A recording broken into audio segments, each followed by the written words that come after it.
Saudara-saudara jemaat yang dikasihi oleh Tuhan, bacaan kita pada saat ini adalah Yohanes 1 ayat 1 sampai dengan 9. Injil Yohanes pasal 1 ayat 1 sampai dengan ayatnya yang ke-9. Demikianlah tertulis di dalam Alkitab. Pada mulanya adalah firman. Firman itu bersama-sama dengan Allah dan firman itu adalah Allah. Ia pada mulanya bersama-sama dengan Allah. Segala sesuatu dijadikan oleh Dia dan tanpa Dia tidak ada suatu pun yang telah jadi dari segala yang telah dijadikan. Dalam Dia ada hidup dan hidup itu adalah terang manusia. Terang itu bercahaya di dalam kegelapan dan kegelapan itu tidak menguasainya. Datanglah seorang yang diutus Allah namanya Yohanes. Ia datang sebagai saksi untuk memberi kesaksian tentang terang itu, supaya oleh dia semua orang menjadi percaya. Ia bukan terang itu, tetapi ia harus memberi kesaksian tentang terang itu. Terang yang sesungguhnya yang menerangi setiap orang sedang datang ke dalam dunia. Demikianlah firman Tuhan, dan berbahagialah setiap orang yang mendengarkan firman Tuhan dan yang memeliharanya. Haleluya. Saudara-saudaraku, jemaat yang dikasihi oleh Tuhan, pertama-tama saya mengucapkan selamat tahun baru. Kita mengucap syukur kepada Tuhan bahwa kita telah dituntunnya sepanjang tahun 2020 dan kini kita memasuki tahun 2021. Tahun 2020 meninggalkan banyak kenangan, banyak kesan, tetapi juga ada peristiwa-peristiwa yang mungkin menyedihkan bagi kita. Terutama dalam masa pandemi COVID-19 yang sampai sekarang masih terus merebak. Ada saudara-saudara yang kehilangan kekasih hatinya, ada keluarga terdekat yang mendahului dipanggil oleh Tuhan, dan saudara-saudara kita yang kehilangan pekerjaan, saudara-saudara kita yang mengalami kesulitan ekonomi dan sebagainya dan seterusnya. Kita percaya bahwa kalau kita bisa melampaui itu karena berkat dan pertolongan Tuhan. Untuk itu kita patut mengucap syukur. Mungkin memang kita belum sembuh sepenuhnya karena kehilangan orang yang kita kasihi. Tetapi percayalah bahwa setiap orang yang beriman kepada Tuhan Yesus, maka dia telah disediakan tempat yang mulia oleh Tuhan Yesus Kristus. Dan biarlah kita yang masih ada di dunia ini terus memohon pertolongan Tuhan supaya kita dapat menjalani tahun 2021 ini dengan semangat, dengan sukacita, dan penuh optimisme. Saudara-saudaraku, kita tidak tahu apa yang akan kita alami di tahun 2021. Pasti akan banyak hal-hal yang masih belum selesai mengenai COVID-19 ini. Sekalipun sudah ada vaksin yang dibagikan dan sudah mulai disampaikan kepada masyarakat, tetapi toh kita juga mendengar ada virus yang lebih kuat daripada COVID-19. Ini mungkin mendatangkan kekhawatiran kita. Tetapi sekali lagi saya mengajak, mari kita hadapi tahun 2021 ini dengan keyakinan bahwa Sang Immanuel, Tuhan Yesus Kristus akan bersama dengan kita, menolong kita, menyertai kita, memberkati kita, mengangkat kita ketika jatuh, dan terus menuntun kita ke jalan Tuhan, sehingga kita bisa melalui tahun 2021 ini dengan selamat. Saudara-saudara, memasuki minggu pertama tahun 2021 ini, kita saat ini berkumpul. Perkumpulan kita ini bukan sekedar perkumpulan keluarga. Kita berkumpul sebagai persekutuan orang percaya. Kita berkumpul sebagai gereja Tuhan. Kita berkumpul sebagai orang-orang yang menyembah Tuhan Yesus sebagai juru selamat kita yang hidup. Gereja dalam bahasa Yunani, eklesia, yang terdiri dari ek dan kaleo, dipanggil keluar dari kegelapan kepada terangnya yang ajaib.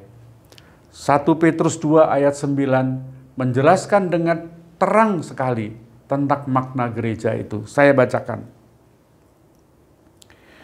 1 Petrus 2 ayat 9. Bangsa yang terpilih, kita adalah orang-orang yang terpilih, imamat yang rajani, imam-imam yang melayani raja, bangsa yang kudus, umat kepunyaan Allah sendiri, yang dipanggil keluar dari kegelapan kepada terangnya yang ajaib. Jelas saudara-saudara, kita berkumpul sebagai milik Tuhan. Kita diingatkan melalui firman Tuhan itu bahwa kita adalah bangsa milik Tuhan, umat milik Tuhan, imam-imam yang melayani Tuhan Yesus Kristus di dalam sebuah persekutuan, di dalam sebuah gereja. Artinya di dunia ini kita tidak terpisah satu dengan yang lain, tetapi disatukan sebagai anak-anak Tuhan di dalam gereja. Kita dipanggil di dalam kehidupan yang baru, supaya kita meninggalkan kegelapan menuju terangnya yang ajaib. Meninggalkan keegoisan, menuju kepada sikap yang mau berbagi, peduli kepada orang lain. Meninggalkan mengutamakan kepentingan-kepentingan sendiri, dan kemudian kita melihat kepentingan-kepentingan bersama. Pertama-tama di dalam keluarga, di dalam gereja, di dalam masyarakat, dan tentu kepada bangsa secara lebih luas. Artinya saudara-saudara, kita ditempatkan oleh Tuhan di dunia ini dalam sebuah persekutuan, di dalam sebuah gereja untuk menjadi berkat, menjadi berarti bagi orang lain, bukan hanya bagi diri kita sendiri. Tema renungan kita hari ini adalah menjadi anak terang. Dalam Injil Yohanes diceritakan tentang Yohanes yang diutus Allah sebagai saksi tentang terang yang sesungguhnya. Sang terang itu telah menjadi manusia dalam diri Yesus Kristus yang penuh kasih karunia dan kebenaran. Yohanes 1 ayat 14.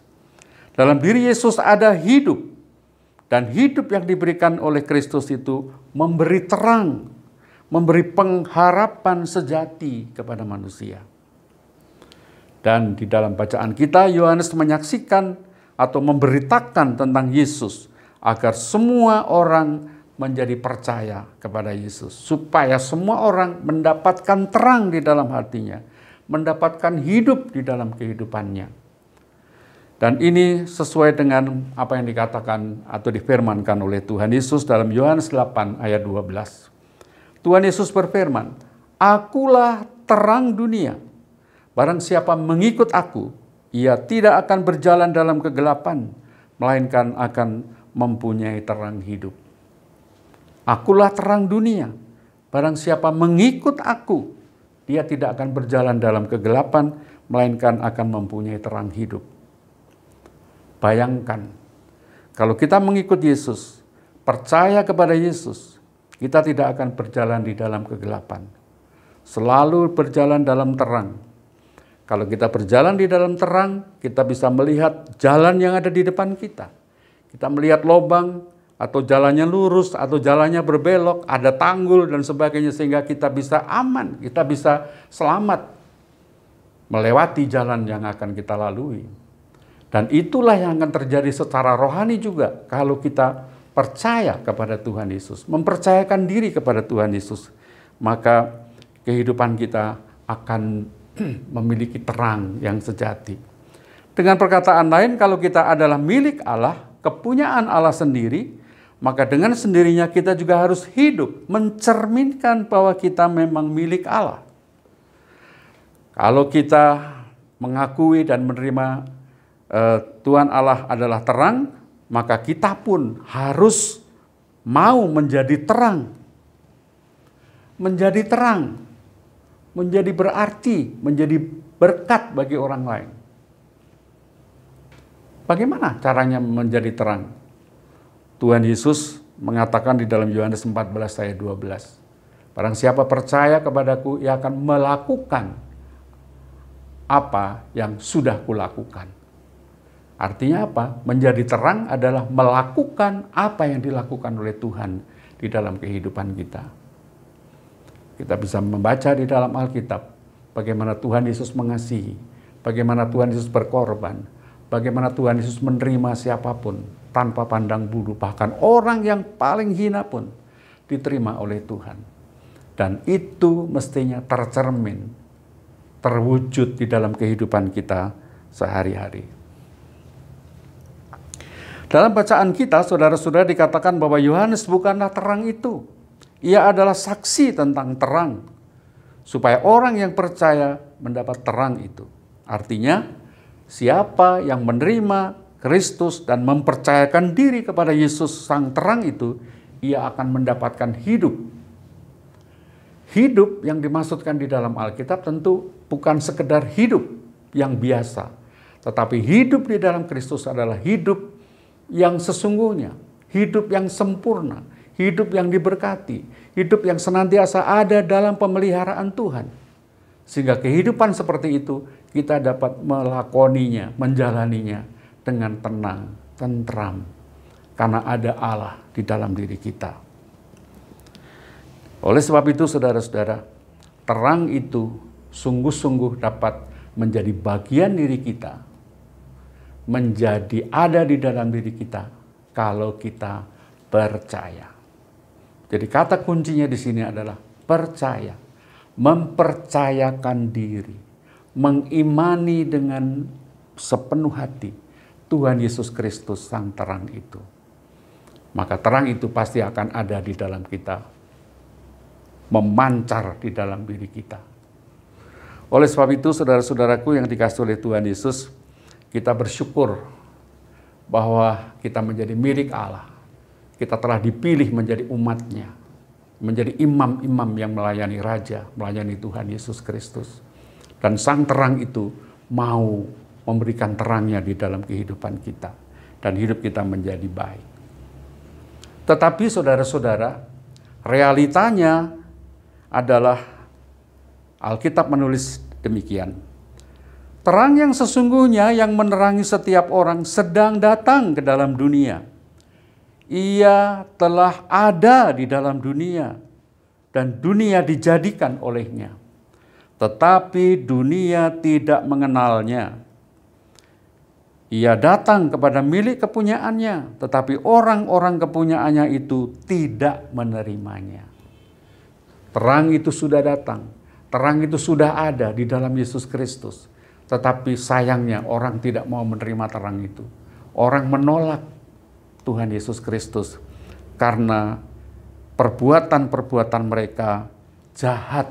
Tadi dikatakan dalam Yohanes 3 ayatnya yang ke-9. Saudara-saudara, memang godaan-godaan iblis biasanya penuh dengan daya pikat yang kuat. Dan seringkali manusia jatuh karena godaan iblis itu. Kita bisa mengingat bagaimana Adam dan Hawa jatuh karena melihat buah yang dilarang oleh Tuhan itu ternyata enak, ternyata segar, ternyata memikat hati, sehingga kemudian mereka memetik dan memakannya. Esau tergoda oleh sebuah makanan yang lezat, sebuah sup yang lezat, dan ia mau menukarkan hak kesulungannya kepada Yakub. Makanan bisa menjatuhkan kita. Daud tergoda oleh wanita yang bukan istrinya. Wanita juga bisa membuat manusia jatuh. Seksualitas yang bisa menjatuhkan manusia. Yudas tergoda oleh uang sehingga ia mau menjual Tuhan Yesus Kristus. Saudara-saudaraku yang dikasihi oleh Tuhan, banyak orang sampai saat ini di dunia sekarang ini jatuh di dalam dosa. Karena apa? Karena mengejar kemuliaan, mengejar jabatan, mengejar ketenaran, mengejar uang, mengejar seks. Semua itu godaan-godaan iblis yang menjatuhkan. Nah, saudara-saudaraku, sekarang pertanyaan yang penting kita tanyakan kepada diri kita. Apakah hidup kita sudah memenuhi panggilan Tuhan untuk menjadi anak-anak terang?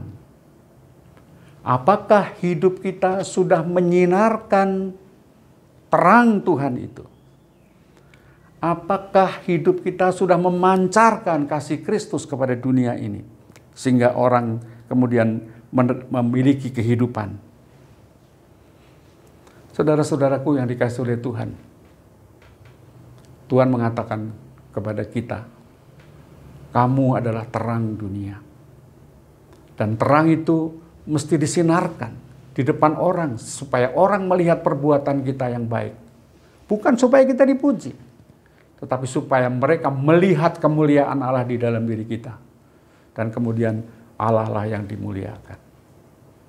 Jadi pertanyaannya sekali lagi, sudahkah kita memiliki terang? Sudahkah kita memancarkan, menyinarkan terang itu kepada orang lain? Sehingga orang percaya kepada Tuhan Yesus Kristus.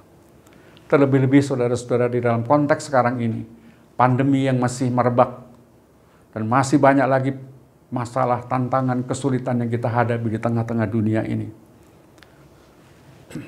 Apakah kita bisa membawa terang dalam situasi semacam itu? Banyak orang yang kehilangan pekerjaan, banyak orang yang mengalami kesulitan ekonomi, banyak orang yang sedih karena ditinggalkan orang-orang yang dikasihi, banyak orang yang galau, belum juga mendapatkan pekerjaan yang dapat menopang kehidupan ekonomi keluarga. Apa yang bisa saya lakukan? Apa yang bisa kita lakukan? Jangan mengatakan aku tidak punya apa-apa. Jangan katakan aku punya sedikit saja, kecil saja. Ingat saudara-saudara, yang kecil, yang sederhana, kalau kita berikan dengan sukacita, dengan rasa syukur dan percaya, itu bisa menjadi berkat bagi Tuhan. Percayalah bahwa apapun yang kita berikan, sekecil apapun sinar kita yang kita sinarkan, di tangan Tuhan dalam berkat Tuhan dapat menjadi berarti. Dalam Alkitab banyak contoh, janda yang miskin, memberi persembahan hanya 2 peser, uang makannya hari itu. Tetapi Tuhan mengatakan, ia memberi lebih banyak dari semua orang yang memberikan banyak uang. Karena apa?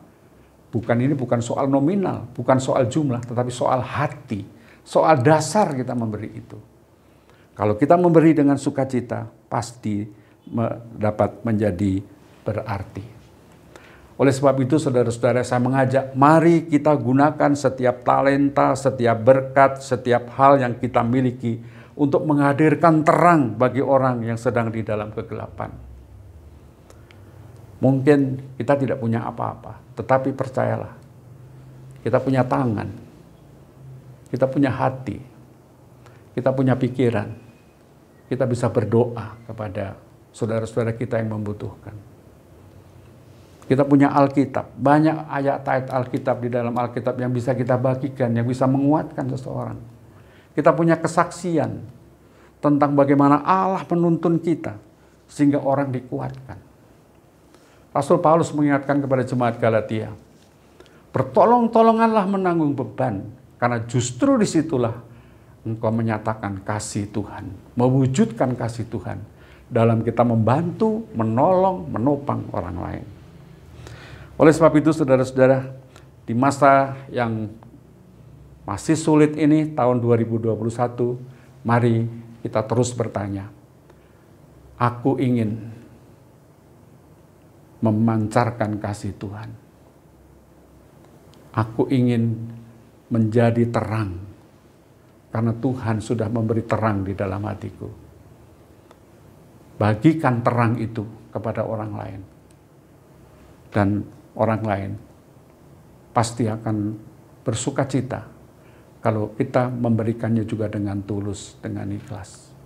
Dalam pengalaman saya pribadi, banyak orang yang menelpon, banyak orang yang datang, meminta nasihat, meminta penguatan. Saya tidak punya apa-apa, tetapi saya punya Alkitab, saya punya hati, saya punya tangan, saya punya hati untuk mendoakan mereka. Melalui doa, melalui ayat-ayat, melalui nyanyian pujian yang saya bagikan dengan tulus, dengan sukacita, banyak orang merasa tertolong. Diangkat beban itu, bukan karena saya, tetapi karena firman Tuhan. Karena doa-doa kita, karena Allah sendiri yang menolongnya. Oleh sebab itu, saudara-saudara, saya mengajak memasuki tahun 2021 ini, Dan ada sebuah doa dari Santo Fransiskus Assisi, yaitu seorang santo dari Assisi, Italia di abad 12. Doanya sangat indah. Mungkin ini juga dapat menjadi doa kita di tahun 2021 ini. Tuhan, jadikanlah aku pembawa damai. Bila terjadi kebencian, jadikanlah aku pembawa cinta kasih. Bila terjadi penghinaan, jadikanlah aku pembawa pengampunan. Bila terjadi perselisihan, jadikanlah aku pembawa kerukunan. Bila terjadi kesesatan, jadikanlah aku pembawa kebenaran. Bila terjadi kebimbangan, jadikanlah aku pembawa kepastian. Bila terjadi keputusasaan, jadikanlah aku pembawa harapan. Bila terjadi kegelapan, jadikanlah aku pembawa terang. Bila terjadi kesedihan, jadikanlah aku pembawa sukacita. Ya Tuhan, ajarlah aku untuk lebih suka menghibur daripada dihibur, mengerti daripada dimengerti, mengasihi daripada dikasihi.